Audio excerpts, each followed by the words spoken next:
প্রত্যেকেরই এক জীবনে একটা প্যাশন থাকা উচিত, তার জীবনে সে কি লক্ষ্যে পৌঁছাতে চায়।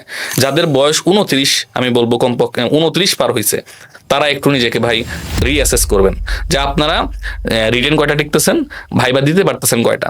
একজন হতে পারে সে প্রাইমারি, সে গ্রামে থাকতে চায়, গ্রামে যদি থাকতে চায় তার জন্য প্রাইমারি স্কুলের টিচার খুব ভালো অপশন, এছাড়া আর অপশনই নাই ভাই। তো বিসিএস এর সিলেবাসটা কিন্তু অনেক ভাস্ট। অবশ্যই। তো এত বড় সিলেবাস কেউ যখন শুরু করবে, তো তার আসলে কোথায় থেকে শুরু করা উচিত, অথবা কি পড়বে বা কি বাদ দিবে, এই ডিসিশনগুলো সে কিভাবে নিবে? বিসিএস প্রার্থীদের প্রথম কাজ হবে সিলেবাস দেখা, পিএসসির সিলেবাস দেখা, তারপরের কাজ হবে বিগত বছরের কোশ্চেনগুলো দেখা। অনার্স লাইফে সবচেয়ে গুরুত্বপূর্ণ হলো তারা অনার্সে যেই সাবজেক্টে পড়াশোনা করছে, সে ইঞ্জিনিয়ারিং পড়লে তার ইঞ্জিনিয়ারিং, কেউ মেডিকেল পড়লে তার এমবিবিএস কোর্স, এবং কেউ অনার্সে পড়লে তার অনার্সের সাবজেক্টটা অত্যন্ত গুরুত্বপূর্ণ। 4টা বই 4বার পড়ার চেয়ে একটা বই 4বার পড়া অনেক ভালো। একজন বিসিএস এর প্রিপারেশন যদি পুরো দমে নেয়, তাহলে তার সকল চাকরির প্রিপারেশন হয়ে যায়।